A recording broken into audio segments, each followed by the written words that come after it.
Hello, everybody, and welcome to Roll Together RPG and to this very special episode where we are going to take the D&D rule set and we are going to apply it to a modern-day zombie apocalypse. My name is Josh, I use he, him pronouns, and I am going to be your game master for tonight. As you can see, I am joined by the ever-lovely, ever-adorable, and 100% won't be the first one to die in a zombie apocalypse, Tom. That's right, guys. As is canon, I've got long legs for running away. But also, I have a hero complex, so probably would be the one who holds the door back and goes, "Abandon me! It's fine!" Yes, Tom. Hold the door! Hold door! Tom, he, him pronouns, and basically Josh's little guinea pig in this wonderful little Patreon game. Happy New Year, folks! Happy New Year! It's the end of the world as we know it, and I feel fine. Happy New Year for those of you who are watching this on January 1st. Also, Happy New Year to you, those of you watching this on February 1st. Yeah. Also, if you're watching this in June, how are things? How's the year been for you? How's it been? Please comment down below how the year has been for you so far. I mean, even those of you who are watching it when, just comment down below. Just tell us how you are. Yeah. Before we get into the tonight's session, we have a couple of sponsors and supporters that we'd like to thank. Our sponsor for tonight is Phoenix Dice. You can go to phoenixdice.com to get yourself some clickety-clack math rocks, including some limited edition roll-together dice, which Tom is wonderfully displaying right there. I thought that was a D6 for a second, and then the camera focused, and there's nowhere near a D6. It's like I think this is a... D10. D10, yeah. It's the 0 zeros. The 0 part of it's the bit that makes it a D100. Anyway, if you use code ROLLTOGETHER, all caps at checkout, you can get yourself 25% off of your purchase. We're also proud to be supported and support Bearded Ladies, clothing company made by Roll Together veterans Ed and G. Check out links in chat and in the description below to find all of the goodie bits that they do. And also check them out on all of their social medias for their fashion. They speak to different fashion people in the industry, and the conversations are really interesting. So go check those out. Massive thank you to the Dice 20 heads. The Dice 20. Dice 20 heads, the D20 Club, and Dice Heads and other tiers on Patreon. They are fantastic. They are the best. You can join them from as little as one of your local currency per month, or one goat that must be sent to Tom, or one bat that must be sent to Tom for, apocalypse things. Tom and I have played a lot of Dead Island 2 recently. Yeah. That's going to come into play in tonight's session, so we are going to dive straight in. How much drop kicking can I do? How much drop kicking do I want to do? Drop kicking was my thing in that game, so if you do try to drop kick a zombie, I'm probably going to make it really powerful. Anyway, we're going to dive into tonight's session.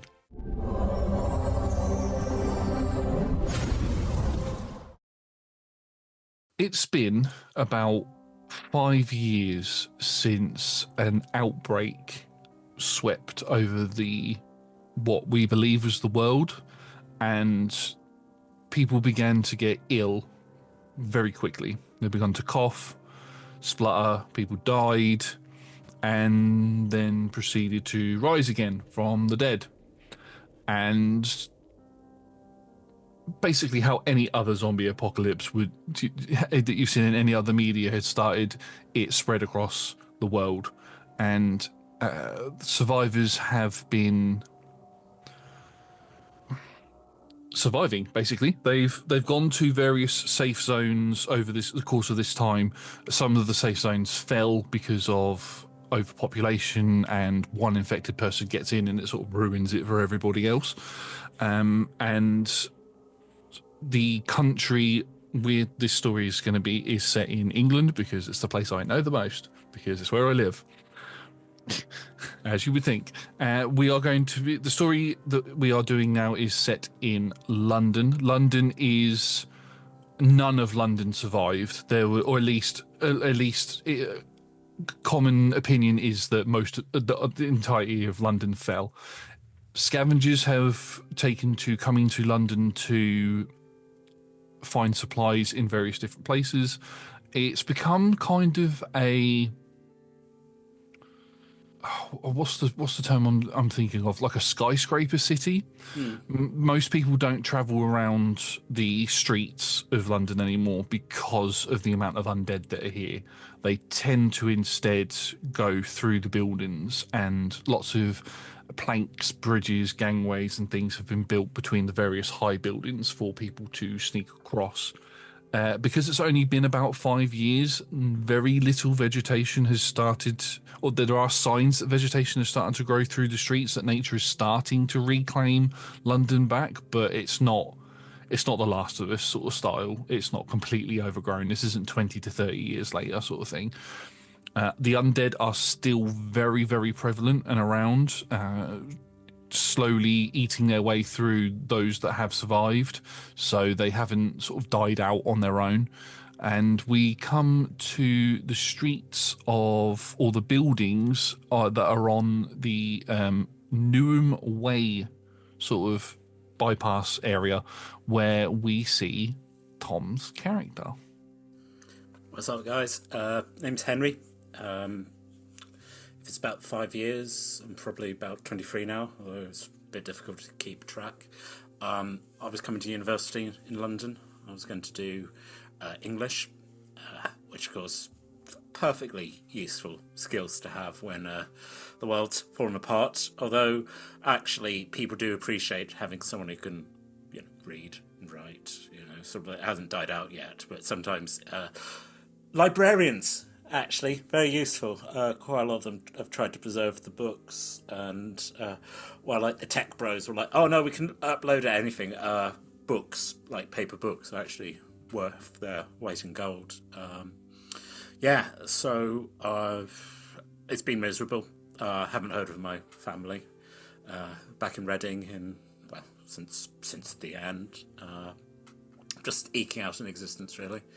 And I assume that I'm here on a job, or How'd you look? How'd you look like? Henry, scruffy. He is wearing a lot of loose kind of material stuff, which is quite sort of like also stuff that it isn't like Velcro, but stuff like if you get snags, you can easily sort of like rip it off. Although it hasn't been the best, but he's tried to have like lycra, like sportswear underneath to kind of go, cool, if something does try and bite you, you've got a layer of protection. That's how I'm explaining leather armor in this world. As I said, he's sort of 23. He was never tall and big at the best of times, and now like malnourishment is working through. But he's a runner now. Whatever baby fat he had when he went to university has died off as he's had to just keep running. I think actually sort of like he would have dark hair, but he's shaved it back quite. Look, it's all these things about like what you don't want to get caught. You don't want. Also, sort of like if we could find a dentist, that would be great. But so dental hygiene is actually, I'd say, surprisingly, like underlying conditions in dental hygiene might have killed more off than the actual zombies. It's like the medieval period where someone gets like strep throat and we're like, we don't have antibiotics, we can't deal with this. And especially as I've been talking about like clothing, like guy I knew, he got a gash on his hand that got infected, and we just had to be like, we can't help you. And then he was like, oh, you want the zombies to eat me? And I'm like, no, but there's nothing we can do. He chopped his own arm off, and of course he just bled out, so that's grim. Any other questions voiced in my head? Yeah, I'm slightly suffering. It's quite a lonely existence here, and I'm kind of running like my own podcast in the back of my head at the moment. But oh, that's right, I can see the fourth wall, but I can't get through it. This is all in character. You have been sent on a mission to go to the Newham University Hospital to pick up some supplies. Now, it's been 5 years. You'd think that the people that have formed their own little settlements and things and have found safe havens away from it and sent out scavengers to find things would have hit this hospital. The problem with that is that there's no like really tall buildings sort of surrounding it, so they couldn't form bridges and stuff to get to the hospital itself. So in order to get there, you have to go across the grounds itself, and it's a university and a hospital, so it was very well populated. You're not on your own for this particular mission, although you feel like you're kind of on your own because you've kind of been ignored, other than when it's like, boy, run, sort of thing. Kratos is here. Kratos is here. But yeah, one of the people, you've got two people with you. One of them is a female lady called Jane. She was a nurse, not at this hospital, but a general medical practitioner, and she's been on a few missions with you in the past. She has long, sort of light brown, almost blonde-like hair that's always tied up in a ponytail. She's wearing scrubs as her main form of clothing, but she's got, very similar to you, she's got the Velcro sort of stuff put on her. She's got a big medical pack on her back, and she basically administers all of the healing to your small little group.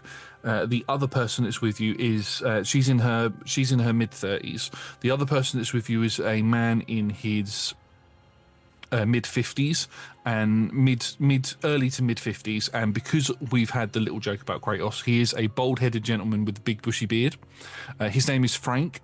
He is a former military. You're not sure, that sort of discussion about where he served and all of that sort of stuff is, people have tried to have that discussion with him and he's refused to speak about it. But once he left the army, he became an electrician and a carpenter, so he's very, very skilled and is very clearly the leader of this group. As you are moving tactically along the Newham Way, you need to there's cars everywhere because it is a dual carriageway, and a lot of the cars all of the cars have been abandoned. Some of them have got bodies in them as you walk past, some that have sort of rotted away and that didn't turn, because not every person turns. It's like a specific gene in the body that causes them to turn into So it's not just being bitten. A bite won't necessarily turn you, but a bite necessarily won't kill you. You have to have this particular gene in your body in order for it to. But the extra fear is being consumed or, getting infected. Basically, yeah. Okay, but that's if you die, you find out you have that gene. So yeah, basically. Yeah, well, yeah. If you get bitten and you have that gene, then you turn. Not straight away. It kills you. It kills you slowly as that gene, as the sort of infection from the zombie and that gene sort of collide in your system, and it mutates to the point where you die and then turn into one of these creatures. If you were to die naturally, like my guy who chopped his own arm off, he then wouldn't turn because he would have turned because he did get bitten, so he would have turned. But if you just die naturally, he didn't get bitten. He cut himself on something. Yes. So if he cut himself, he didn't turn. Yeah. Okay. But all bodies are burnt anyway, so you don't. There's normally like it can be anything from an hour to 8 hour sort of gestation period for them to turn. So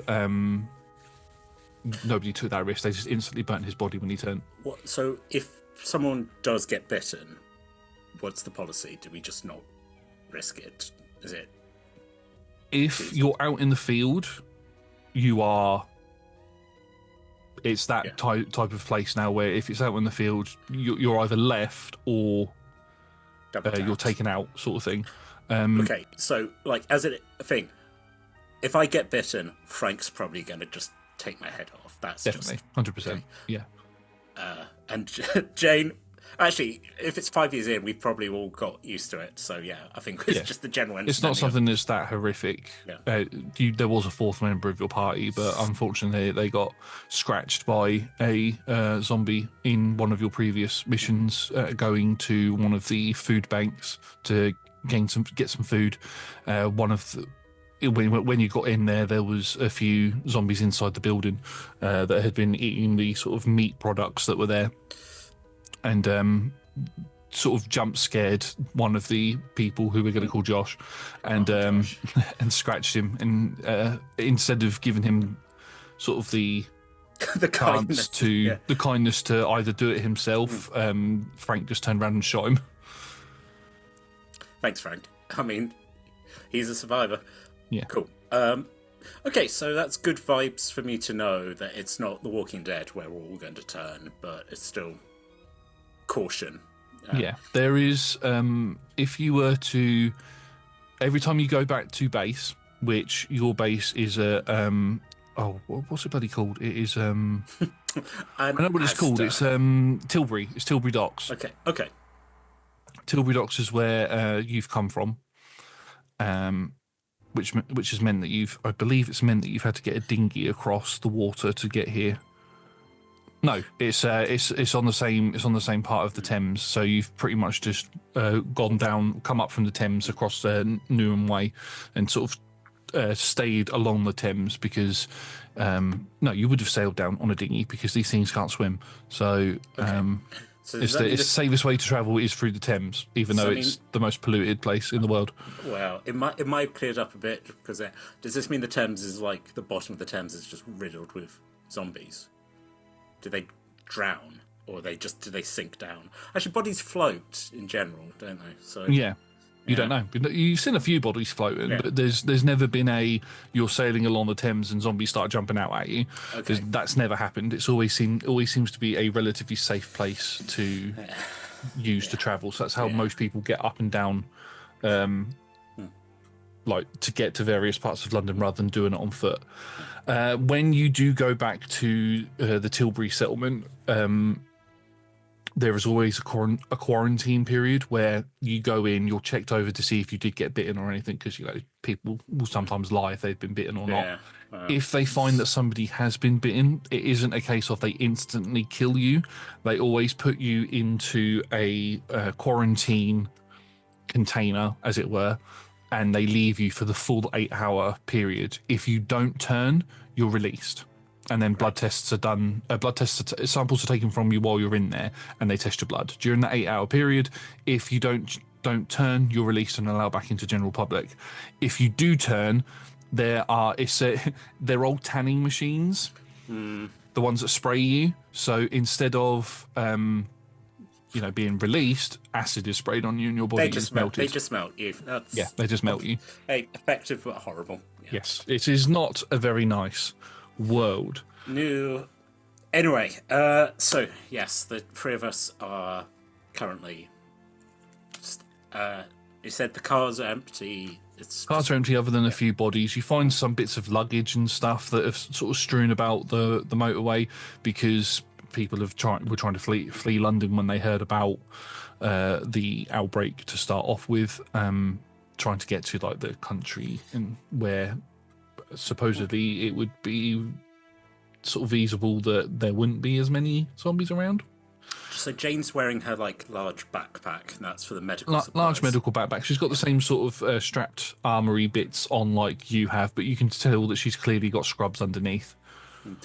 Is it policy that we raid like suitcases and stuff, or is it that we're focused on the medicine? Let's get in, let's get out. Especially considering that we're on the ground, literally. Normally, you would raid and loot everything as you go, but this is quite an important mission to get medical supplies.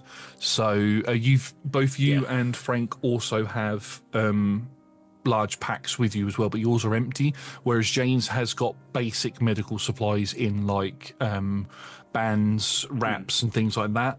What you're being sent to the university for is for antibiotics and insulin and all of that sort of stuff so that people can survive. And or at least from the intel that has been gathered, this place hasn't been touched yet because of the fact that there's no safe way to get to it.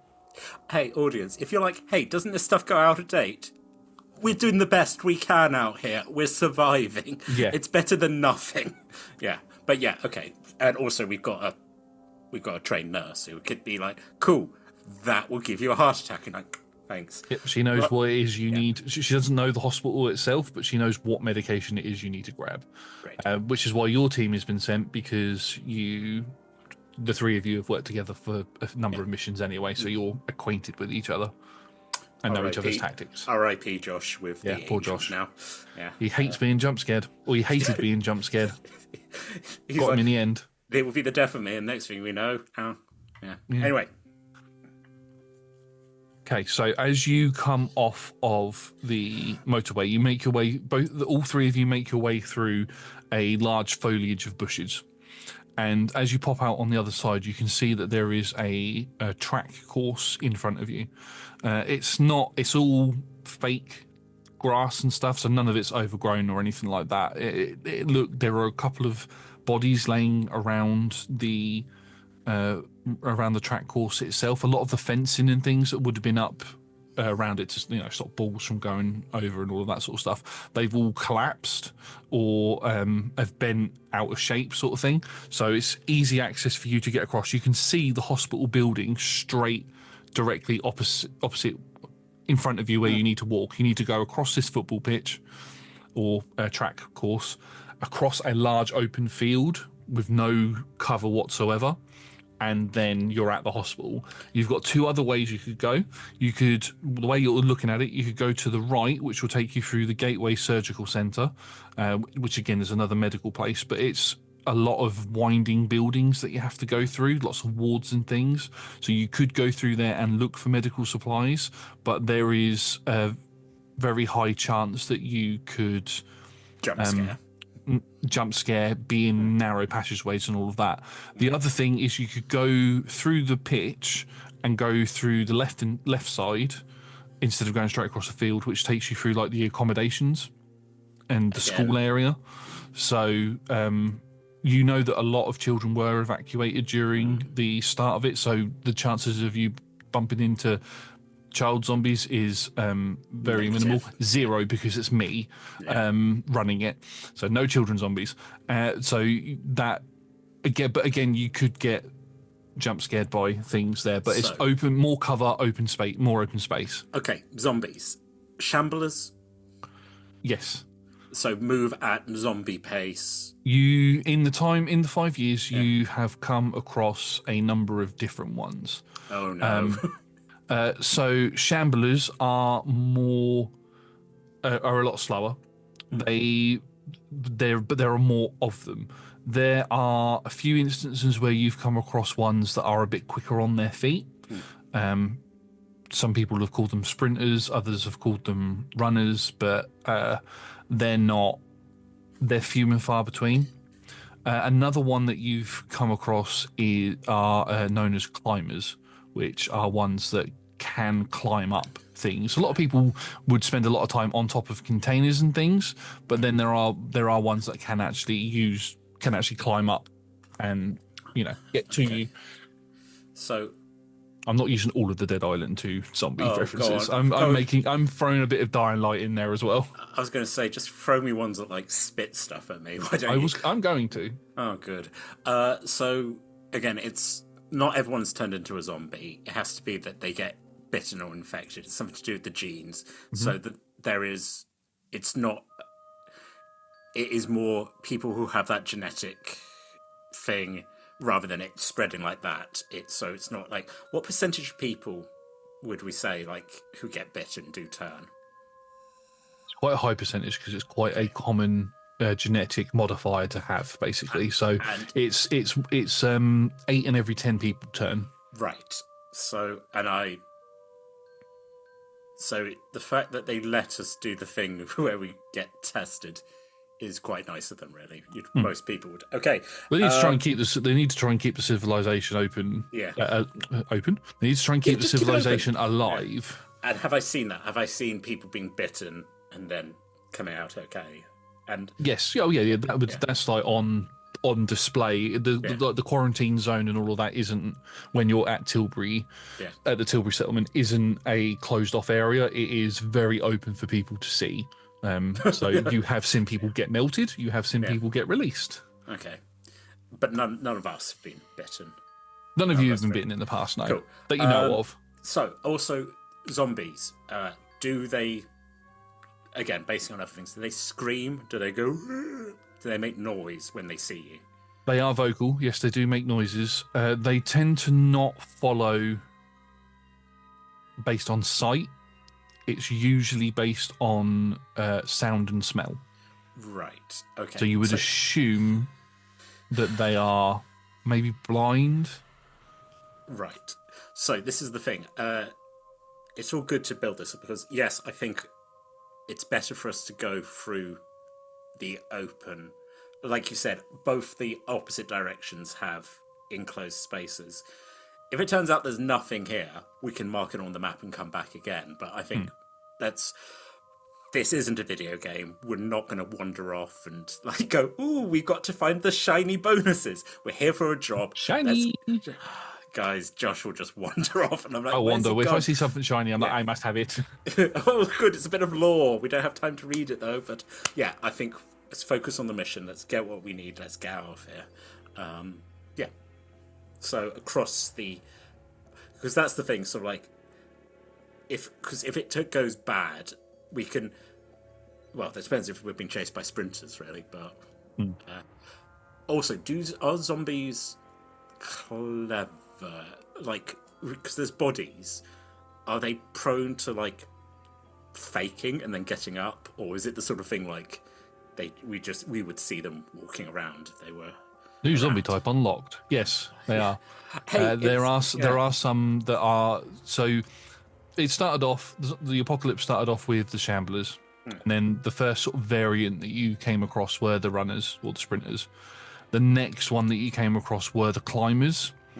And then the one after that are the ambushers, which are ones that will lay on the ground, act like a corpse, and as someone gets close to them, like those spiders do, as they sort of bury themselves in the ground, they sort of latch out and go to attack you. So yes, you would know of them. So having seen that there's bodies around, I think... Well, first of all, Frank's in charge, but I think we're going to give them a wide berth. There's no point in trying to go and kick these things and... One thing that has become very commonplace in the past 5 years is, and it's something that I love that is in the new player in the 2024 Player's Handbook as a standard thing that you can choose to take. Common sign language is something that is mandatory within the settlement to learn, because zombies rely on sight and rely on smell and hearing more than anything else, and those senses seem to be more heightened. The use of sign language has become more prevalent amongst survivors, especially when on these types of missions. So Frank agrees with you that going across the field is the best course of plan, because then we've got a vision of everything that's happening. Although it would be nice to go get extra supplies from the Gateway Surgical Centre. If we can't find what we need in the main hospital, then we'll go there as a secondary objective. I sign like crossing where, because like I said, like we've got into maps, so we'd be like, if there's anything, and I suppose because we're all coming from the one sort of place that we're able to like share the information and be like, cool, this has got good, like saying like I've noted down there is a motorway that has untouched suitcases if we need to go get clothes, Yeah. If you need things, you also know that ambushers have got a 5 meter radius. Okay. So, or at least the tests that have been done, experiments that have been done on it, say that if you get within 5 meters of one, they can jump out at you. Yeah. That's when that triggers it. So the three of you know how to sort of step over and avoid these creatures. If you are making your way through the track course area, then I am going to need stealth checks from all 3 of you, please. This will be a group check rather than individual, because it's terrible when you ask for individually and then 2 people roll really well and that one person rolls an actual 1. So it's going to be a group DC. Cool. Folks, I have taken Rogue, so I was like, come on, baby. Ooh, it's a 10. 10 in total, yeah? Yeah, 5 and 5. So yeah, no, that more than I set the group DC as 25, and you smashed it. So cool. I think you got like a 33 in total. Looking at their pluses, so yeah. I've also got a knife, which it's a multi-use knife. because I think someone said, oh, like a machete's the best thing to have in a zombie apocalypse. But, you know, to have like, I'm showing proper knife safety, but also I have it drawn, so if something does jump, I can just, yeah. I don't think a machete is that. This could be a long discussion that we could have about what would be the best zombie apocalypse weapon to have. It's because it's useful for other things rather than like a gun. You run out. A machete, as long as you keep it sharp, you can cut things. You can hit zombies. You can, you know. Probably why the woman in The Last of Us with the katana probably does so well, because she has a katana. Katana. Can't remember what her name is, because I've not watched that far into The Walking Dead. I got up to one particular bit in season 2. For those of you who know what I don't like, will know what scene I'm talking about, and I started watching it from there. I can imagine. Anyway, yes, so you managed to beat this stealth check. As you're walking, you watch as Frank stows his pistol, and he reaches back behind his back and he pulls out a crossbow that he has. For some reason, the UK actually sells quite a lot of crossbows because they're not under firearms laws or anything like that. So when you go to this is real world knowledge coming in. This is what Josh knows. If you go to like one of your military shops or places that do sell firearms, obviously you need licenses and things in order to special licenses in the UK in order to have certain types of firearms. But crossbows you can just buy, sort of thing. Maybe it's hard because it's harder to conceal a crossbow. Yeah. If you're walking down the street with, you know. Also, I suppose again, if stuff you can get from like a sports store, if we're raiding stuff. There's still like a registration process that you need to go through in order to actually, you still need to have like a crossbow license. It's a lot more loose than what a firearm license is. I thought you meant in this apocalypse, and I was like, who's enforcing that? Yeah. It's going around going, excuse me, sir, do you have a license for that machete? But yeah, basically what I'm trying to say is that crossbows are actually quite common in the UK.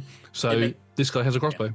I'm not copying Daryl Dixon from The Walking Dead. He seems to be the only person that has one. But anyway, they're quite common. They're quite a common weapon. They're silent. Yeah. Bow and arrow is the most common item that is used amongst the apocalypse people because arrows are easy to make and there's no reload time. Well, there is a reload time, but it's nowhere near as long as what a crossbow is. We raided multiple museums. Like, that's just a longbow. Well, you raided multiple museums. You can also make them pretty easy as well. You get a good bit of wood and some twine. Yeah. But anyway, this is supposed to be a shorter session now. We are going right into the world building of it. That's great. But yeah, you easily step across these... step around these bodies, making sure to not get within that 5 meter sort of spring radius that they have. Can I make a perception check? You can indeed. Because I want to know... What is the marching order? Would you be going single file as you're sort of following each other's footsteps as you weave along? I think possibly, but we're all within like grabbing distance of each other. So, but enough like if one of us gets jumped, we can help, but we're not like, it couldn't, like if something jumped on Jane, it wouldn't like knock the other two of us over. Yeah. I know that these things don't breathe, but I'm making a perception check because as we're going past the ones lying, because I think it's just good knowledge for us if we're having to move at speed and we're like, oh yeah, you know, you triggered this sleeping one. It's a 9. So with a 9, you can see that there are probably 20, maybe more bodies sort of laying around this place in different areas. You could have sworn you saw one of the ones you're walking past twitch, but you can't be sure. Note for if we're moving at speed, we're just like, yeah, scary. Hey, voice in my head, scary. It's like an audiobook. I've just got a narrator with me at all times, and it keeps it cool. This is a trait that I don't let they know about because I would seem weird. Although we're all a bit weird out here in the apocalypse. Yeah, definitely. You make your way through, and it feels like it's taken you a full 8 hours to get across just this track. It feels like it's taken you, and you are absolutely exhausted not to the point where I'm going to give you an exhaustion point, but you are absolutely exhausted by the time you get to the end of it because you're so precise with your footsteps. Frank is at the front leading, and every now and then he'll stop you with his signs, and he'll just look over some of the bodies on the floor, and then you can see as he's looking around, sort of planning where the next path is to move, and he begins making his way along, and the pair of you follow. I'd say probably Jane's in the middle, and then you're providing rear cover. Yeah. You manage to make your way to the end. I say it feels like it's been 8 hours. It's been about 45 minutes for you to get across the entire track. It's also incredibly heightened senses, like any noise. You know, sort of like if we hear a bird, we're all like, you know, it's. You do hear a few screeches and things off in the distance, probably somewhere within the city. Somebody has probably disturbed A nest of something, or there have been people that have been attacked or something. But you can hear those noises echoing around as you're off in the distance, not enough to attract anything that's here. Are we having trouble with wild animals as well? There have been a lot of wild animals. Oddly enough, animals have not been affected by this disease. Okay. So dogs and cats are still around. You bump into quite a few wild dogs. I was going to say, the dog's gone. Yeah, the dogs have gone. Yeah, dogs have gone. Sort of a lot of dogs have gone feral. You do come across the odd sort of stray dog that isn't feral, that's been out and survived on its own, sort of thing. But yeah, there's a lot of animals around because there's not really many big predators in the UK. So, although I say that, the zoo animals have probably gone out. So there might be the odd lion around. I think that's the urban it might legend. Be lying around.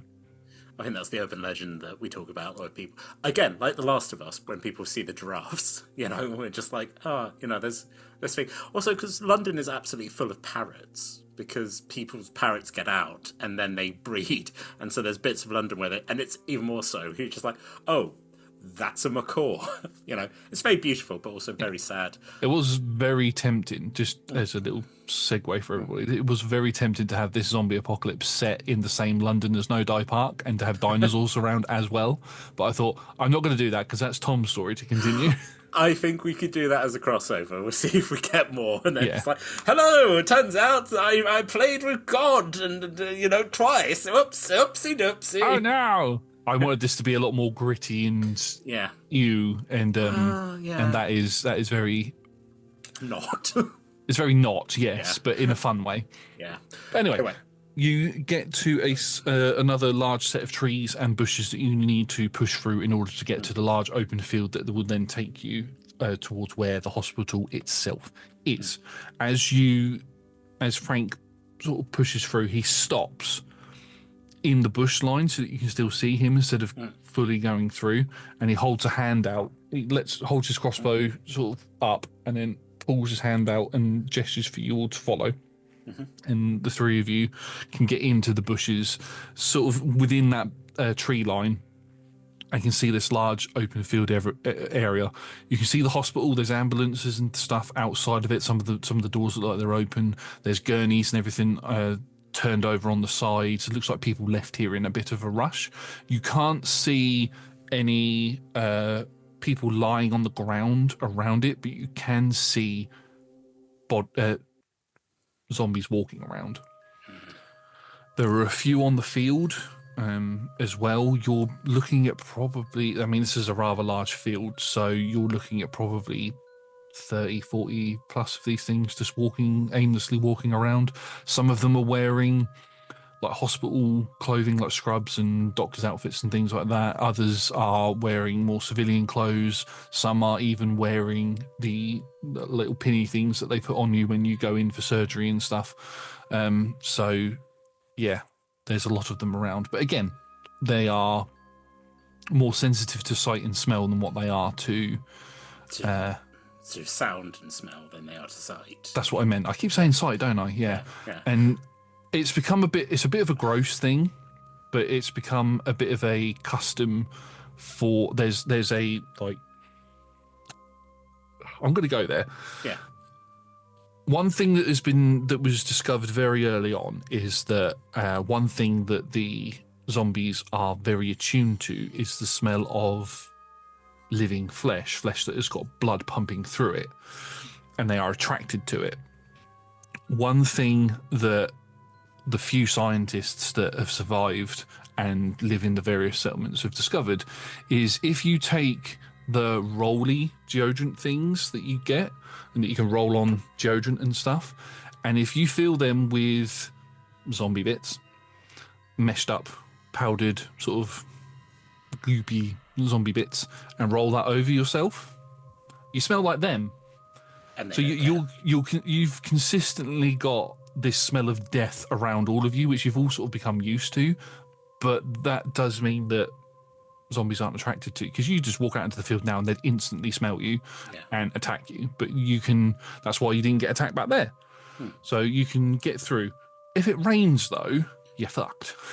Right. So is it a habit that we don't wash that stuff off when we go back to camp? Or you do wash that stuff off when you go back to camp, because people are just like, we don't want that in our house. Yeah. And, you know, I say that people do get melted when they turn. Sometimes people do also get harvested for bits in order to help counteract the fighting as well. We're world building as we play, just so you know. So, connected to that, do we have sound makers? Do we have something that could, like, we can throw that's going to make a lot of noise? Yes, because there would be things in the world that, well, there are things in the world that do that. Electricity is still around. The grids had turned off for a little bit, but there were like missions to go out and reconnect to some of the grids, get generators and all of that sort of stuff. So you listening to podcasts while you're walking around is very much a thing you can do. No new podcasts, obviously, but you know, old podcasts you can listen to. So yes, you can make noise things. My point being that I think that would be if we're trying to clear an area. And I like to think that what we did is we raided one of the few like remaining like Toys R Us. I thought you were going to go there. Toys R Us. Yeah, the Toys R Us are still around, or were still around in the universe. Other toy stores are available. Or Build-A-Bear. Yes, anything that has like... Build-A-Bear would be better because you can just take the voice boxes. You don't need to take the bears. That's what I'm saying, that we have made like... things that... a Tickle Me Elmo or anything that like when it impacts and it's like, oh, you know, I love big hugs, you know, so like and so that's the thing. So being aware that, and it's also quite interesting for us as, I'm going to call us raiders, but when you're being like in an area and you're seeing these balls, like almost, I want to say like it's like a tennis ball that has them in or something, and you're like, cool, there's a lot of the tennis balls here. Someone else has been here and hasn't had a chance to come pick these up. So as part of our like raiding, we inadvertently steal each other's bit. You're like, right, that's it. Yep, take that, thank you. But also sort of like I've seen people go into like joke shops and get, you know, those crack, you know, things. Yeah. Anything that can make like a loud, and so that's been another thing that I've seen someone die because they fell over and they hadn't properly secured their noisemaker, and it was just they got ripped apart when it was like, uh-oh. Literally just the Teletubbies going, uh-oh, and they're like, well, that man's dead. So I'm going to gesture to Frank and then gesture like throwing. Does he want me to throw a sound maker and try and get them away from the main door? He nods towards you and he symbols for you to do it slowly, to not make any, because obviously Velcro makes a noise. Very gently, kind of like. I think because I'm smart, it's the sort of thing of like, I've kind of disconnected it, so I sort of reconnect. You know, just enough to be like, it's something that if I was running, I would probably struggle with. But yeah, to get it ready, using my initiative, I'm like, okay, doors are there, hurl it. Well, what Frank will do is he'll get down onto one knee and he holds the crossbow out, and you watch as he just flicks a sort of like a button that looks like it's been not part of the crossbow but sort of attached to it, and it turns like a little infrared light on that shoots down, and he sort of points it around. You can see it sort of skitting across the floor and everything, and you watch as he stops it at a point which is more to the left-hand side where the sort of the school building is. And it's within your throwing distance. He's and targeting me. He's telling you where to target. Yeah. Yes. I do. Yeah. Yeah. Yeah. I mean, I'm not going to make you make a roll for it. It's within your throwing distance. It sort of flows through the air because it's in a tennis ball, which obviously has that little bit of a bounce, sort of compacts a little bit when it hits a hard surface sort of thing. So as it compacts a little bit, it triggers the push button thing on the inside. And there's little holes in the tennis ball as well to allow the sound, so the sound isn't muffled and allows it to escape. And as it hits and sort of rolls, it's somebody at the camp because a lot of the Build-A-Bear ones are you do your own voice recording sort of thing. And somebody, one of your friends, Jake, he'd done this one, and it goes, "Uh-oh, Spaghetti-O!" And as that happens, you just watch as all of these zombies within this vicinity and they just run and sprint towards it, and you watch as some of them trip over each other and cause each other to fall over. And another one, you watch as one lunges and jumps on a couple of the shamblers. So there's quite a few runners here, and the shamblers begin making their way over, and they trip over the bodies of the ones that had fallen over that were just starting to get back up, and you watch as they struggle to get up because the shamblers have got a little less movement in their arms, and they sort of struggle to get up on their feet. Some of them crawling along the floor because they've had their legs blown off or something. And Frank, as soon as that hits, Frank looks towards a pair of you and gestures for you to run more around the right-hand side of the field, closer towards where the surgical centre is, and you sprint and run. I'm going to ask for acrobatics check, please. Acrobatics or stealth? Well, I'm better at stealth, but let's say acrobatics, that I try to, in the words of the immortal scholars, pew pew parkour. Yeah. If you were to do acrobatics, you would be it would be more for you to keep pace with Frank. If you wanted to be stealthy, it would take you longer to get there. 14 on acrobatics. On acrobatics, okay. Let me just roll their checks. Oh wow. Okay, so Frank got a 16 and Jane got a 15. So Great. Yes, between the three of you, these were individual checks because of the fact that you're sprinting. Yeah. The three of you run and you get all the way up the field. It's quite a large field. It's a good 200, 300 meter sprint for you to get all the way up to the other end. So when you get to where the main road is, Glen Road, because I'm looking at the map at the minute, as you get to where Glen Road is, and you can see the cars and ambulances and things around, you are absolutely shattered. And Jane symbols for you to get into the back of one of the ambulances. And she climbs up before she goes to climb in, and Frank grabs her on the shoulder and pulls her back, and you watch as he gets a torch out and turns it on and just has a little look inside, nods to the pair of you, and then climbs in and then helps Jane up. I can't believe I'm shattered after 45 minutes. I suppose actually... Well, because you were sprinting. My policy has always been they can't, you don't have to beat them in a race, you just need to get away, put on a burst of speed. And then I think I'm more of a durational person than a sprinter, where I'm just like, cool, I can walk for a very long time, but I'm going at my speed, being careful, rather than having to be like, oh, I'm lacking it, because that makes more noise as you try. So I think that's the thing of like trying to catch my breath, but doing that really trying to catch it but without panting, like yeah, and with the sprinting that you've done, you'd obviously made a little bit of noise as you climb into the back of the ambulance stealthily.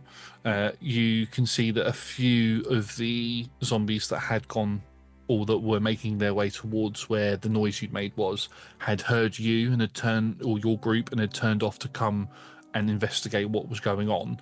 But they get to the sort of edge of the bush line and they sort of stop as you've climbed into the back of the ambulance, and there's no sound or anything now, and then they just start walking around aimlessly again. And you watch as Frank just takes a couple of deep breaths in, and he signs, "We just need to take a rest for a minute. That was a bit of a sprint." give us 2-3 minutes, and then we'll look for a way in. Yeah. We'll be ready to head into the building.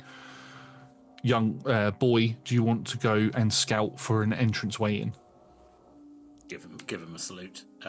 Yeah. So sneak out. And then he signals for when you're ready. Don't rush. I sort of like, I take a couple of breaths. You're younger than them, so yeah, a sprint for you is easier for you to recover from. 50-odd-year-old man who, yes, was previous military, but still is a bit. Also, we're all malnourished. This isn't, none of us are like fighting fit. We're scrappy. I think, take a swallow from the water canteen. I think the lovely thing is, I said, we've been raiding like London stores, so we've all got like beautiful like water bottles, for like, oh yeah, no, this is like £600, if you take this out on like the Appalachian Trail, and we're like, nah, we're mostly using it just to hit things. So have a drink of water, kind of just to do a slightly neurotic, like, check all the pockets still there, I think because I've got a sound maker, I also think it's another thing we do with the balls is we put like the smell in as well of like so if that breaks, you're just gonna get a pocket full of blood, and that's not good for anyone. Yes, I think having checked in and then head in. So what was it he said? Go upstairs. He's asked for you to find a safe entranceway to get into the hospital. Cool. What type of day did we say this was? At this point, you're getting to the point where the sun is beginning to set. Oh, risky. Okay. It's beginning to get dark. All right. Okay. Can these things can't see in the dark, but they can hear. Okay. So that's the thing. Like, if I shone a torch in a zombie's eye, would it react? Doesn't react to it. No. Okay. So, I check just generally, like, and again, sort of like, I'm wearing one of the what were they called? Like, I want to call them like a buff or something, but like one of the things you have around your neck that you can pull up over your, sort of like. It's not quite a balaclava, but yeah. I know what you mean, yeah. So just to sort of, and a lot of this is for me just covering my flesh, where I'm just sort of like, and enough to be like, cool. Also, it kind of helps with the smell. It's just sensible to cover. What else is in this hospital? Yeah. So sneak out of the back of the ambulance. Yeah. General sort of check. Okay, so you're saying like main doors ahead of us? Make a perception check to see what you see. Cool. To see what you see.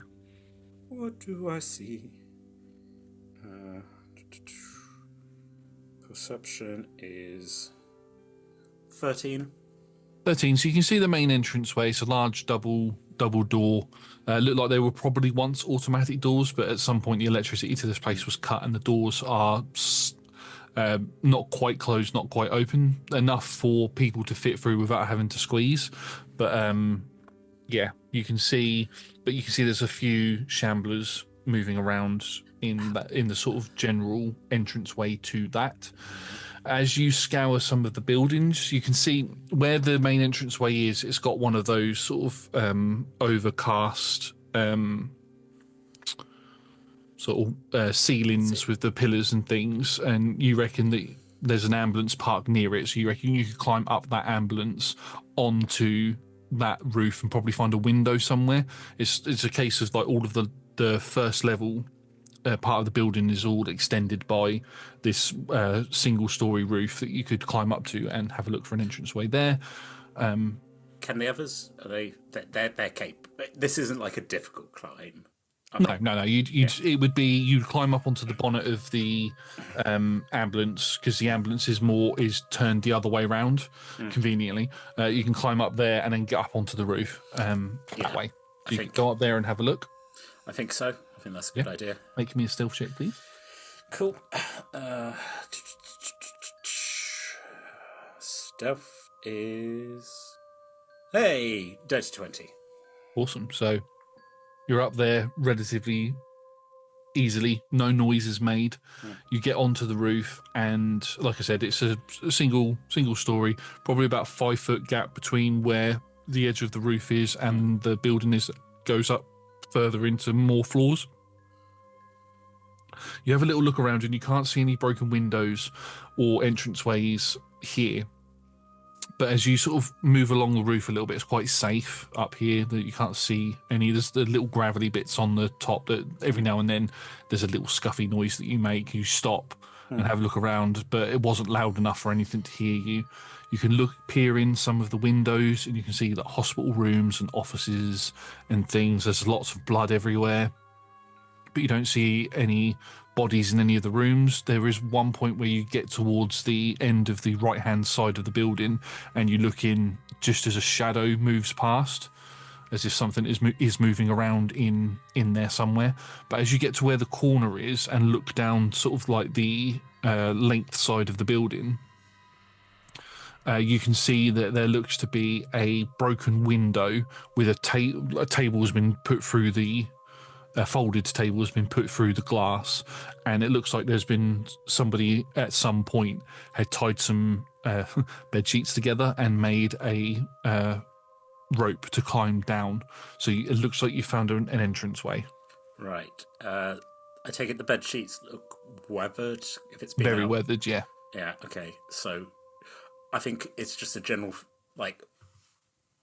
it's another thing where I'm like, okay, look out for zombies, but also look out for other survivors. It's always good because, hey, as we learn, sometimes humans can be the greater monster. I think I sort of, having found it, I sort of turn around, have my little torch, and I sort of shine it down into the courtyard.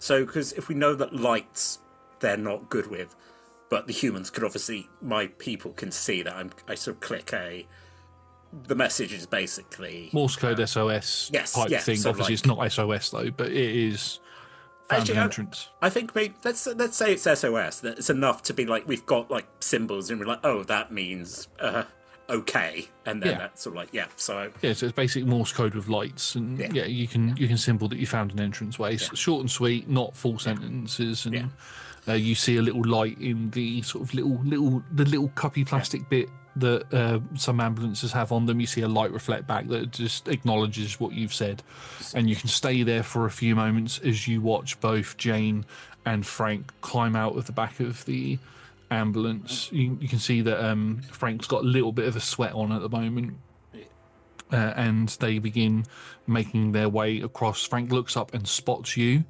and he symbols to you which way. Gesture to the right, and I sort of like let's say 8. I gesture 8 windows to the right. And you also gesture to climb up the ambulance as well. Climb up the ambulance. Yeah. He's like, and gives you the thumbs up. He sort of moves along, crossbow out. He keeps Jane quite close to him, to the point where she's in front of him, but almost attached to him, as it were. So he's kind of almost got his arm on the crossbow, but he's almost got it around her, so he doesn't want her behind him, basically, because there's nobody to cover the behind. Does she have a weapon? She does have she's the same as you. She's got a dagger and a pistol. Cool. But she's very reluctant to use the pistol. As she gets to as they both get to the ambulance, he helps her up onto the ambulance, and she climbs up onto the roof as he watches out. I think I go help her. You can go around and help. She makes her shoes make a little bit of a squeaky noise on the window part of the ambulance, and you don't see this, but Frank will see that some of the zombies sort of turn their heads in that direction and begin to shamble over. And as they begin, they're not running over or moving particularly quickly. It's just the noises alerted them, so they are moving over. She gets up onto the roof and sort of ducks down and sort of covers her mouth over. And Frank takes a step back, can see that they're quite close, looks up to you and basically symbols to you, I'll catch up in a moment. And you watch as he disappears behind some cars and disappears off somewhere. This has happened a couple of times where you guys will get split up for a little bit because a noise is made. It's very difficult to be 100% quiet all of the time. And Jane symbols to you that she's sorry. I sort of, it's nothing. It's okay. Look a bit concerned, but I mean, I'm in a war zone. I'm constantly concerned. Assist her to find the window. I think I stop and then gesture. I'm like, I saw one person, gesture to that window. Sort of keep your head on a swivel.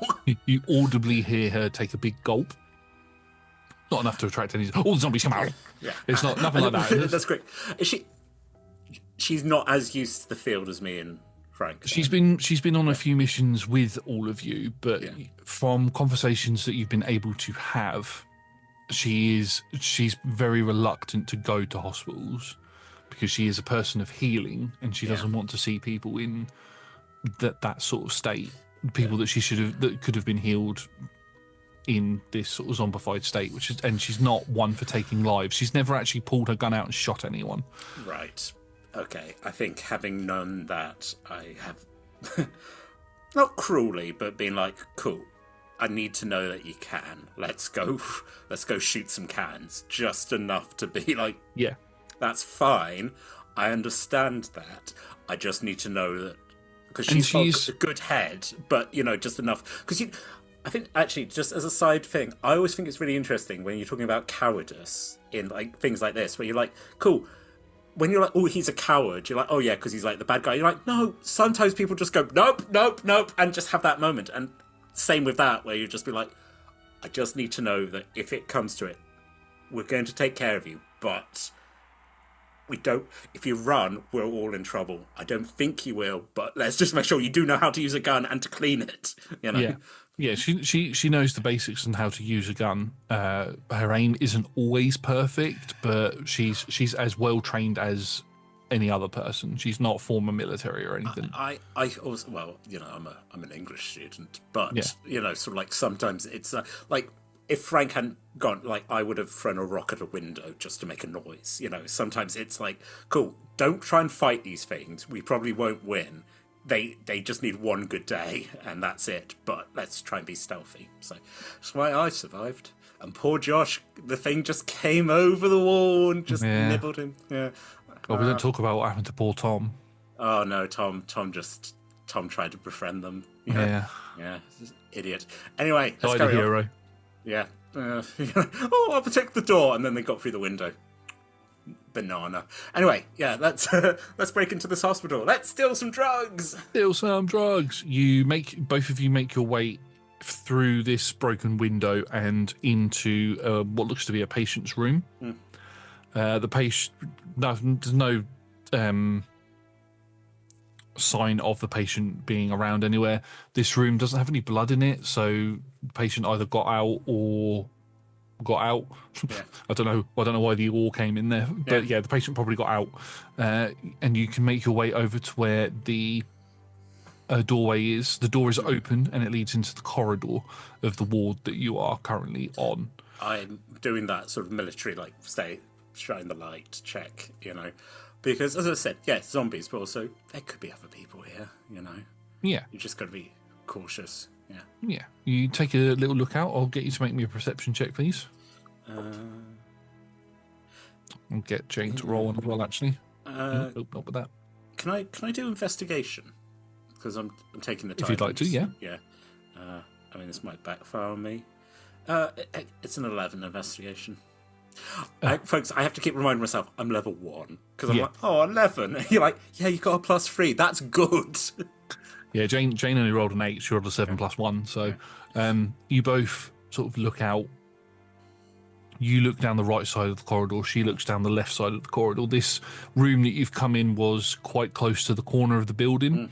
So the way that she's looking has got quite a good sort of look on what's part of the sort of turn in the corridor area, if that makes sense. And you look down further down the corridor, you see there's a couple of other doors open. You can see that there is a reception desk and but you can't see anybody moving around, and Jane signs that she can't see anybody moving either, but we need to get to a reception desk. So we're on a ward. So You're on a ward, yeah. Yeah, okay. So acknowledge, yeah. I think, I mean, I know, because that's the thing, it's like, not all hospitals are the same. She would have a basic understanding, and also, hospitals should be there that you should know where, there should be, like, signs, there should be, like, things on the floor. It shouldn't be that hard to find. They don't necessarily have the same, overall layout. But most hospitals will have, like, the medical room where all of the medical supplies are kept, and that's sort of like general throughout all hospitals, so that if nurses and doctors go between hospitals, they know what they're looking for without having to learn everything from the beginning. So, but in order for you to find out where that is, you need to get to the reception desk, because there will be what are they called? Paperworks and maps and things on the, like, you are here, sort of thing. Does it look like this place uses, like, pass key cards to open doors? Yes, it does. Right. That might be a problem if all the power's gone out. So, trying to think about, I mean, I'm a rogue, but, trying to think, like, okay, I'm going to need to break the door in. What's the best? Yes, I think that's the thing. Like, maybe there'll be, like, an emergency thing. Although that just seemed very funny if, like, oh, yeah, we had a power cut, so all the doors opened, and then all the patients got the morphine. Okay, so, yeah. Reception desk, find a map, find paperwork, find just logs. If this is a zombie video game, it's like, day 12. Day 12 of zombie apocalypse. Things got bad. All the children escaped successfully in a helicopter and have gone to Sweden. Sweden has not fallen. Don't worry about Sweden. As you make your way to the reception desk, it's one of those. It's got all of the plastic around it, so there was, like, the partition between nurses and patients is the word I was looking for. You have to walk your way around instead of just hopping over. You have to walk your way around and get into the entranceway. And as you get around there, you can hear, like, a wet, sloppy sound coming from a bit further down the corridor. It's like when you got to where the reception desk is, it's like a T-junction. So you've got the way that you came from carries on down further down the hall, and then where the reception desk is another hall that leads down to the other side of the building. But you can hear off in one of the rooms nearby a sloppy sound. Is that a squelchy sort of? Do zombies squelch and slop usually?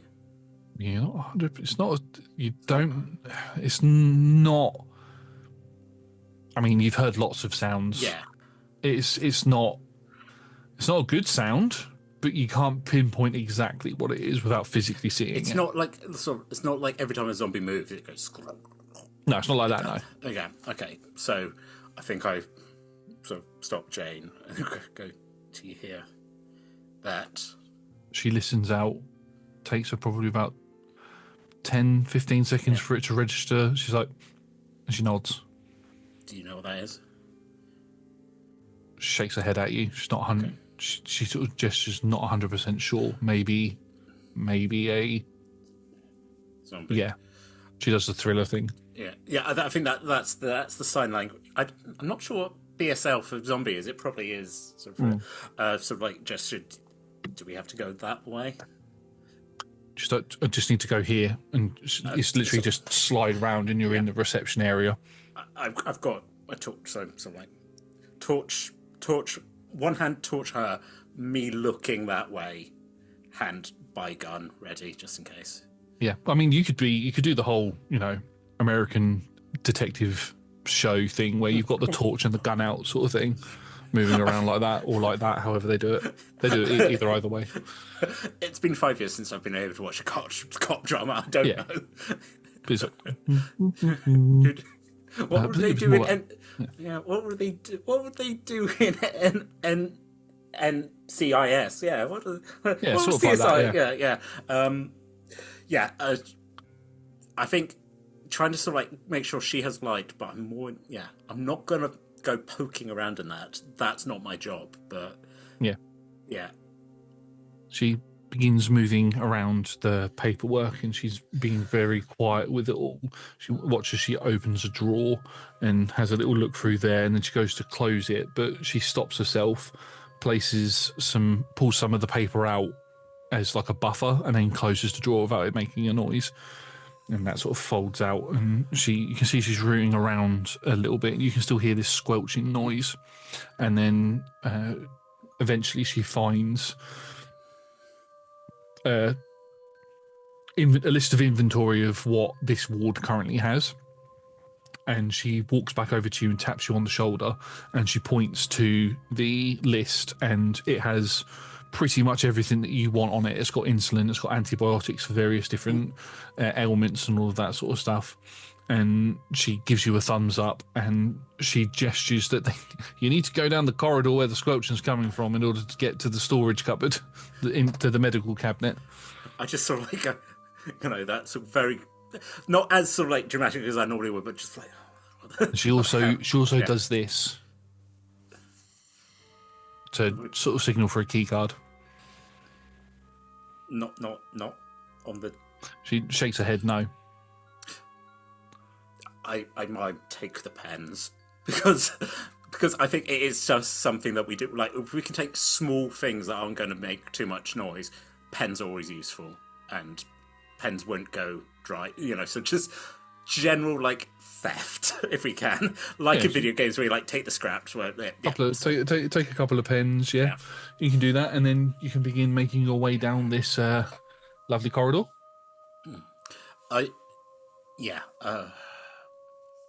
I sort of put her hand up and like tell her to gesture to wait, and like you know where the way out, right? She nods her head. Just sort of like wait here. I'm gonna go get a look, because if everything's fine, we can easily get into this thing. If I get jumped, that's a separate problem. So it's like you can sort of Jane will kind of go behind the reception desk and sort of duck down. That sort of plastic and the desk itself provide a good cover against anything that might want to attack her. It's just this one entranceway, and she sort of hides down there as you begin making your way down.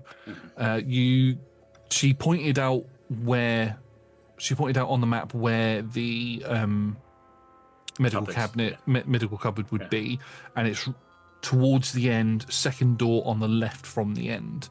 So you can make your way down there, and as you do, you can hear that squelching sound, and that begins to get louder and louder and louder until you get to a room on the right hand side with the door open. It leads into a small waiting room area, and as you step in and flash your torch in there, you can see laying on the floor is the body of probably a man wearing, again, mismatched pieces of clothing similar to yourself. Was probably a raider.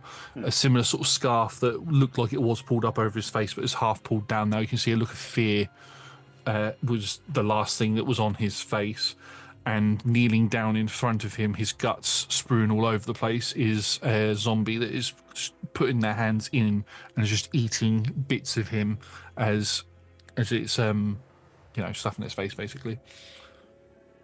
Is that normal zombie behaviour in this world, that they just rip apart and eat like that? That's how they eat. Yeah. Okay, so the squelching was something I have heard, but just been enough to go, it's not good. Okay, so it's not like, oh my god, they've evolved, but okay. Yeah, it's not something. It's not something that's you don't tend to stay around when something's being eaten like this. Okay, but I need to go through this waiting room, do I? No, you can just walk past the waiting room if you want to. You do notice, however, in the man's hand looks to be a key card. Because I'm going to do that to you. Gunshots make a lot of noise, right? Yes. Cool. I'm a rogue. Do I get my sneak attack? I mean, it's not if you're able to attack it without it noticing you're there, yes. Time check, folks. Let's see how we're doing. If you'd like to make an attack roll against it, I would ask for a stealth check to approach it without being spotted. It'll go against its passive. I think I'm going to try. Like, are zombies relatively easy to kill in this world? Yes. Okay, so if I Good. can, Yeah. if I can just get the sneak attack into it. As a mechanic, I mean, you can rogues get a thing called steady aim anyway, but I don't think you get that to a higher level. Yeah. But it makes sense for a world where your hit points are lower that you could take steady aim as a bonus action, which would give you advantage on your attack. If you chose to go for a headshot and you hit, whether it's with advantage or not, it will be a critical hit against them no matter what. Okay. Head is a weak point. I think I'm going to try and sneak up to it with the knife and, get it in there. So, weapon mastery I have. So that if I make an extra attack of the light property, I can use an attack for a bonus action. But you would need 2 daggers for that. But I want 2 daggers. If you want to have 2 daggers, you can have 2 daggers. No, in fact, I think I'm going to try and sneak up on it. I would allow for you to have picked up a scalpel on the way, and you can use that as a dagger. I think, if that's okay, I'm sneaking, and then I'm doing my best to stab this thing in the back. Yeah. Okay. So make me a stealth check first against its passive perception. Folks, this is scary. It's a 9. Their passive perception is 8. Right. So it doesn't notice you. You need to kill it in 1 hit. Okay, I've got dagger in one hand, scalpel in the other, and I'm going to attempt to crack. Yeah, so you're going to use what's it called? Is it called Nyx, the weapon property? Yeah, so you get to use, because you're dual wielding, you would normally get to do a bonus, another attack as a bonus action, but with Nyx you can roll that into your action, which frees up your bonus action for you to do steady aim on your first attack. Yes. So you can do that. Stealth attack, because... And it'll still be your sneak attack, So, and if you're particularly aiming for the head, you will also automatically score a critical hit if you hit. I think that's the most sensible thing to do. Yeah. So roll my attack with advantage. With advantage. So for the dagger, that is 21. That hits. Their AC is 8. Yeah. So that's a critical hit against it, so you get to roll double all of the damage dice. So that'd be your sneak attack, your weapon damage, or roll double that damage. Amazing. Okay, so that is 2d4, right? 2d4, and then because you're level 1, it'll be 2d6 as well, plus dex, I reckon. So it's d4 plus 1, so 2d4 plus 1 plus 2d6. Yes. Okay, so we begin with 5 points of stabbing. Yep. And then rolling the 2d6, that is 7 points of sneak. Well, it's 1 point over what you needed. It has 11 hit points. I just... clean, efficient, no sort of bravado stuff, sort of like... I think this thing is sort of kneeling, doing... And it is that sort of low camera shot as I just come up behind and just straight into the spine and twist. Straight into the sort of bit where the spine, the neck connects to the skull, and it wedges straight into the brain, and you have to sort of put your foot on its back as it lolls. Doesn't make a single sound as it just lolls forward, and you just pull the dagger out, and its body just pulls its face first into the guts of this raider that had also, or scavenger that had also been in here. He's not turning, right? No, he hasn't turned.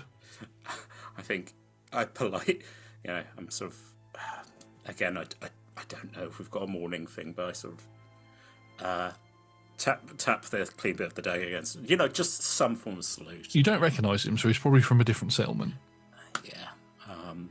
But you can take the key card if you want. Does he have any distinctive clothing markings? Just sort of. Okay, I know we're not in the best thing, but it would be a sort of. I think we've all got something at least. We could be like, oh yeah, no, we saw a raider. Not because I want to know where they're from, but enough to be like, oh yeah, no, actually, you're looking for a guy from Camden. Yeah. I think we saw. So I reckon because the Tilbury settlement is sort of located more at Tilbury docks, you'd have a lot more of the sort of dock worker uniforms there, and you would have adopted a lot more dock worker uniforms into your main thing. I think we're wearing like ensemble. workman's Yeah, like boots overalls and things. Yeah. Not so much high vis, because although zombies can't see you, you don't want to be seen by other scavengers and raiders. Yeah. But so more the overalls type of thing. Some of you wear that, so you don't recognise any of the overalls. But it does look like he's got possibly a bit of military, maybe old school, like World War One military outfits. And you would know that this person is probably from the settlement that's at the British Museum. The British Museum. The Imperial War Museum. The Imperial War Museum. Yeah. I was like, the British Museum is like, it just got the Rosetta Stone. Makes sense. Cool. You know there's a settlement around there somewhere, you're not 100% sure where. I'm gonna take the key card, and I'm just going to do a real quick sort of pat down with this guy to see. Again, I'm aware, like, if anyone tried to rob me, they'd probably set off the sound thing, but just to see if there's anything. Yeah, give him a quick pat down. Make me an investigation check, please. You get the key card, definitely. Yeah.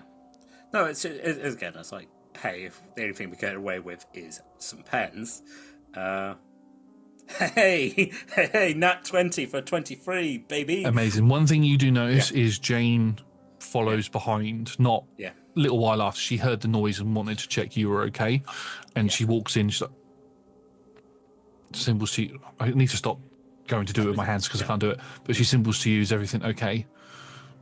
Okay. One zombie, one raider, deceased. Okay. She comes over and she's going to do a medicine check on the raider. That's actually pretty good for her. Okay. Well, I mean, it should be good for her because it's medicine and this is what she's good at. Okay, so I'll do what she rolled first. So with her medicine check, she can tell you that this person hasn't long died, probably within the last 24 hours. So there's probably been people trying to scavenge this place, and unfortunately this person got caught. With your investigation check, you are able to find 2 clips of pistol ammo, which you can add to your inventory because all you had was 1 clip. Because zombie apocalypse, you're not going to have much ammo. You also find a machete. Ooh, nice. Because knife crime in the UK. 2 ammo, machete. Yep. And some basic medical supplies. Basically a healer's kit.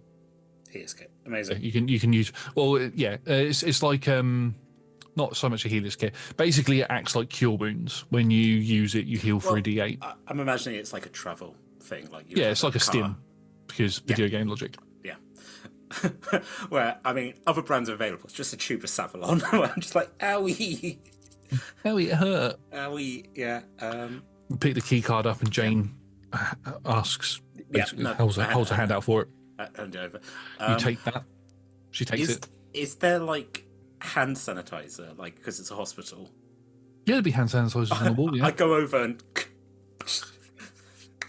it does go... so take a moment, but it's still enough to go and go, because I've been touching the bodies. Yeah, that's fine. You sanitize your hands, and Jane waits for you, because she ain't going anywhere on her own. That's fine.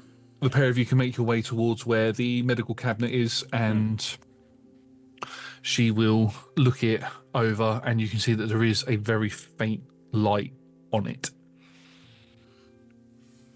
She gestures it's probably on a backup generator.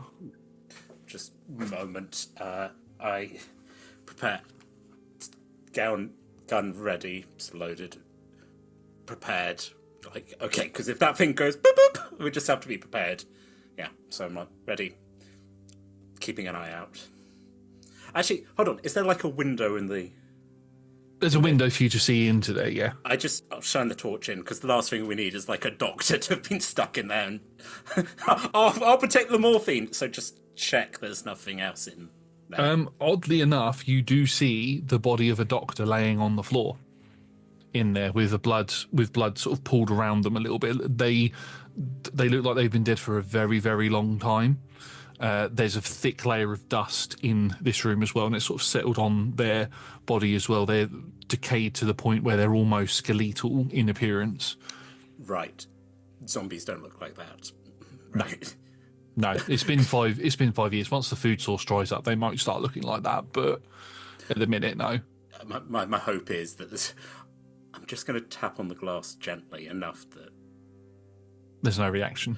It's worth checking, especially if consider what you just said. It was like, oh yeah, that's been locked in there for 5 years. You're like, yeah, it hasn't had anything to eat, and it's like, yeah, okay. Gesture to Jane, position, ready, eyes on a swivel. She places the key card. Oh no, it'd be a slidey one. So she slides it, and it goes beep beep, and you hear the unlock mechanism, and the door opens. And can you make me a perception check, please? Yeah. Oh no, she did not roll well. She rolled a 3.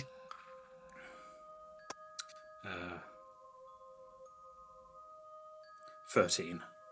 13. You hear a noise in the distance, like something walks, like a thud. Something's walked into like a wall or a door or something down the corridor. Not from where you've just come from, but where you're getting quite close to the end. This corridor turns off to the right, and you heard something down there as if something walked into a wall or a door. Okay. Clocked that. I'm just going to monitor it.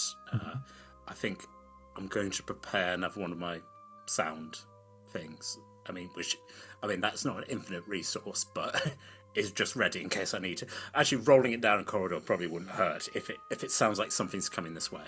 Yeah. As you turn to have a look, you feel a bit of a tug on your back as Jane pulls you more into the doorway and opens your pack up, sort of pushes you down so you get into a crouch and opens your pack up. You can see her pack appears next to you, also opened out, and you can every now and then you have a little look back to see what she's doing. And the first thing that she did was move over towards the body of the doctor, checked him before even checking him over because she can see that he's quite deceased. She pulls her dagger out, winces, and just stabs it right into the top of his head, and then pulls the dagger out, sort of moving the body a little bit in the process, checking that this body was dead. I suggest give her a thank you sign. She wipes the dagger on her trouser, on her scrubs, and places it away. And then she begins unlocking, because the key card had keys attached to it as well. And she begins unlocking each of the cabinets, and she starts pulling things out and starts to put them into the bag. You're not going to get everything in here because you haven't got Frank's bag with you, but she will pack it as full as she can. While she's doing that, it's going to take it probably 2 rounds to do that if we were to go into combat. Yeah. You watch as stumbling out into the corridor is a rather tall zombie, and it just can't see, but it is making, as it steps out into the corridor, it turns and begins making its way down towards where you are. It's going quite slowly, but the sound did attract it, so it is making its way. Okay. And I suppose the sound of us putting things in the bag as well. Yeah, there is a little bit of sound there. You can't be 100% quiet with it. Yeah. In fact, I will roll a stealth check. Yeah. Luckily, she rolled a 19, so she doesn't fumble or drop anything.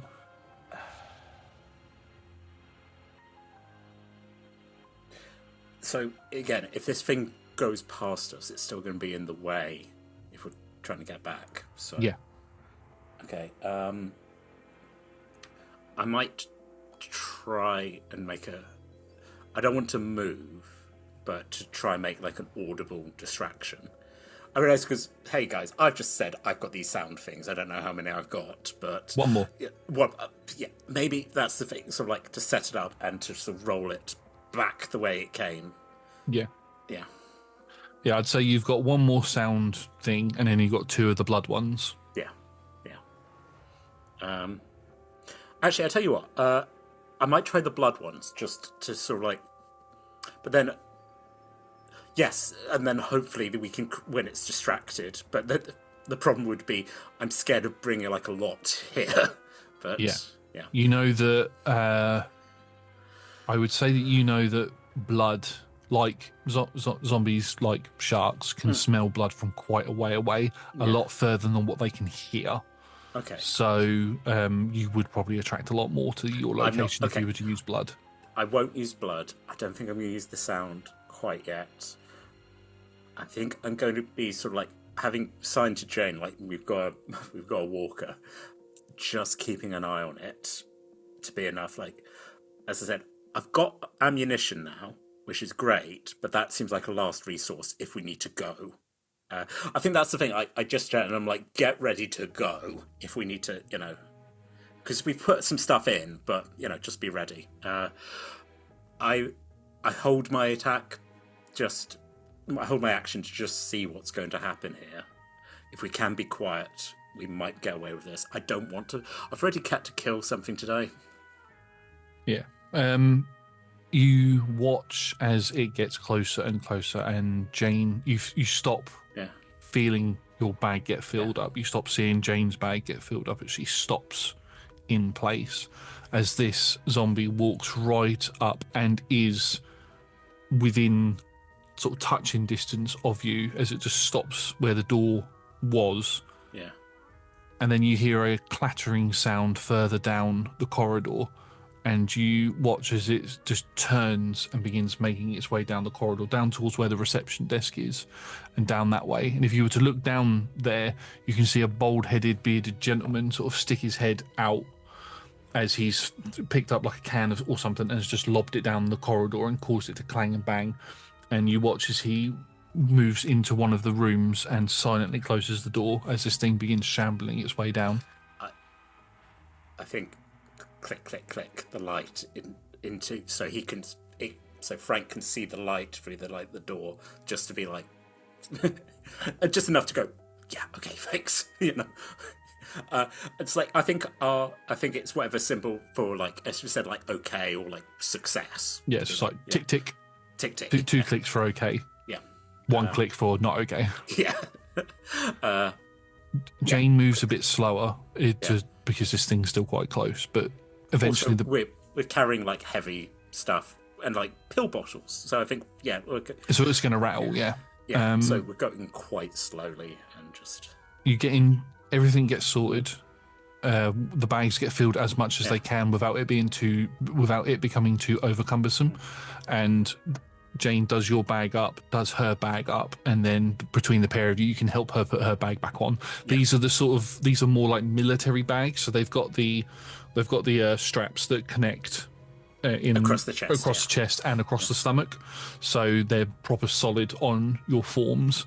And you can see that this shambler makes its way towards where the can is, and then just sort of stops. And next thing you know, you hear a shing noise, and its head just falls off as Frank had somehow snuck out and pulled out a machete and cut its head off. And he gestures for you two to come to him. Yeah.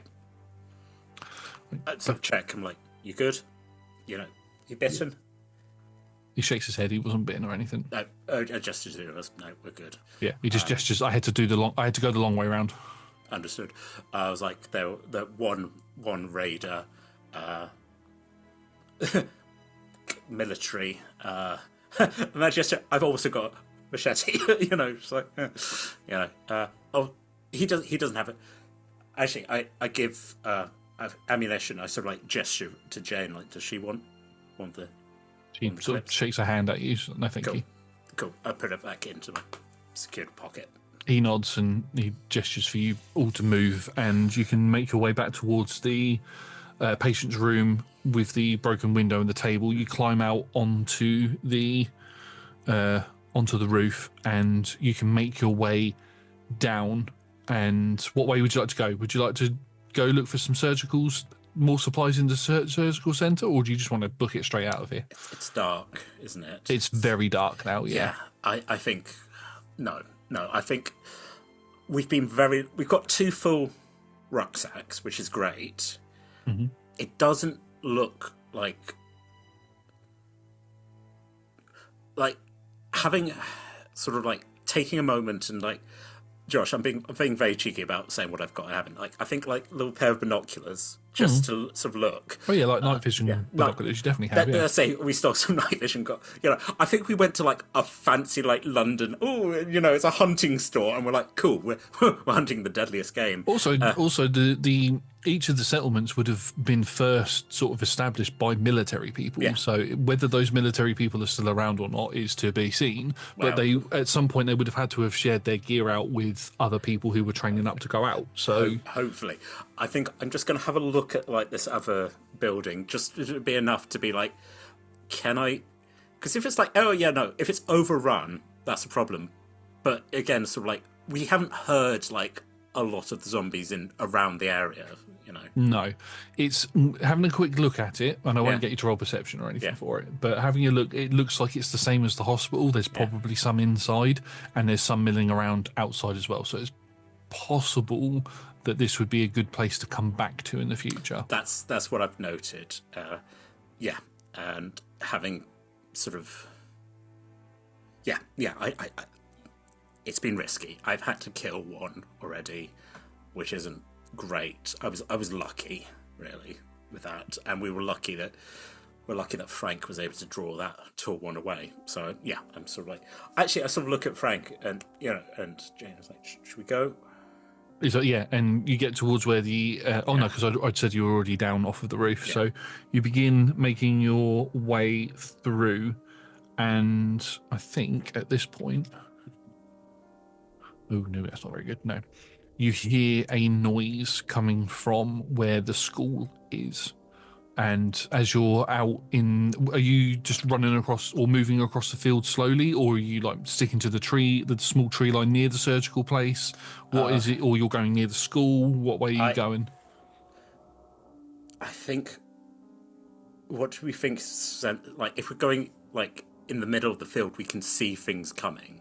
Yes, you can see things more around you. I mean, it's still pretty scary because there's no lights on at night because there's no electric, so you've just got your torches and you're moving around. But at least this way, you can still see quite far in front of you. Whereas if you've got like corners and things to run around, you could run into one. I think I want to get out of here. And as you're running, you hear a noise come from the community, from the school, a gunshot, and then another gunshot, and then another gunshot, and you watch as people begin running out of the building wearing very similar clothing to the person that you saw in the hospital, and they're shouting and screaming and shooting, and you watch as one gets taken out as a runner just runs and leaps and catches them, bundles them to the floor, and you just hear the squelching and ripping noises as they're bitten into. And another one, a woman sort of steps out and she's shakily trying to fire a gun, but you can see that shamblers are starting to get towards her. She trips and falls down the steps and sort of rolls a little bit, and it's, and she tries to crawl away. And then there's a man who runs out and goes to sees her on the floor, looks around, doesn't spot you lot, but turns around, pulls what looks to be a grenade out and lobs it into the building, and you just watch as the building just goes, well, not the whole building, but the entranceway just blows up. Okay, so that's that off the map.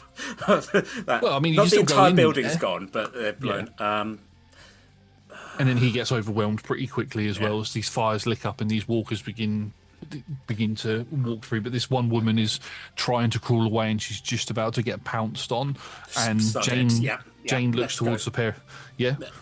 Roll me some initiative then. I was about to say, Frank is very much leave her alone. 23. 23, awesome. It's another nat 20. Damn. Jane rolled a 4, which is probably good for a healer, and Frank rolled a natural 1, so that's not good. I think that makes sense. That's when I'm just willing to be like suppressing fire. Right, so I need to roll for this woman as well. Yeah. Oh, she rolled higher than both of them, but not very high. So you get to go first. Cool. The zombies rolled not much less than you. Does a 10 hit? Yes. Cool. So using this. Are you using a pistol? Using the pistol, yeah. Did you do steady aim? And are you aiming for the head? Yes, and yes. Aiming for the head does give a slight increase to AC when it comes to a ranged attack. But it's only a +2. Its AC is 8. You rolled a 10, so you hit. So you rolled a crit. Cool. Okay, so that's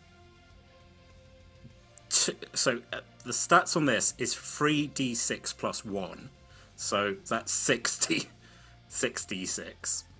Yes. Amazing. Yeah, I mean, makes sense for a pistol to be that powerful. Yeah. So 66 is 19 points plus the 1 of 20. 20. The one that's just about to go down to grab and start gnawing on this woman, its head just gets blown clean off, and its body almost does like a full 360 flip and slops down onto the floor. She looks over and she spots you. She's like, "Help me, please!" But you start seeing that some of the ones on the field have been attracted by that gunshot, and they were starting to make their way towards the building. But your gunshot attracted them. They start making their way towards you. This is a run or die situation at this point. I think Serpent, I gave her a chance, and sort of like Serpentine. Let's go. Look, Frank might be angry at me, but I'm like, I gave her an opportunity. It's up to her now. Yeah, and so I'm breaking. You break and run for it. It's the zombies' turn now. I will say that obviously because it's you wouldn't have left Jane behind, so you grab Jane and pull her with you. Yeah. And both of you make your way along with, and you pull Frank as well. And I'll say that you can all sort of move together as a unit. So I think the whole 6-second combat thing is a bit strange. So everything sort of happens at the same time. I think I'm going to let them, if they want to shoot, I'll let them shoot, and then we'll go. Rather than me being like, "Cool, you're setting up your attack, and let's go." Just enough to be like. So you can hold your movement to move with everybody else. That's cool. I think that makes sense. I think that makes sense rather than being like. Because it just seems stupid. I'm like, "Hey, I'm going to start the attack. Let's go." Just enough to be like suppressing fire. Also, because I think I've given them the option of going, "Cool, are you going to protect us now?" Yeah. Because if things are coming, Yeah. Okay, so on the zombies' turns, they basically all begin swarming over towards the three of you. You are going to get 2 that are going to get within range to attack. Crumbs. So this is going to be 1 attack against you and 1 attack against Jane. No. Okay, so that's going to be a 19 to hit you. That hits. And a 13 to hit Jane, which won't hit, just misses Jane, as her AC is 14. I think I get in the way of this attack, so they're going to get me. Ooh. You take 6 points of damage as it just charges into you, and basically its claws extend out and it tries to rip into your clothing. It nicks you a little bit, but it's more the slam and almost knocking you to the floor that causes more of the damage. Jane just missed. It just missed Jane, should I say. This woman gets up and she runs over towards all of you. She uses her move and action to get over to you. We need to get out of here. Thank you. Come on. And she starts trying to pull, and this zombie's it's kind of got you in a grapple at the moment. On Frank and Jane's turn, Frank just pulls out a bolt for his crossbow and just stabs this thing in the head.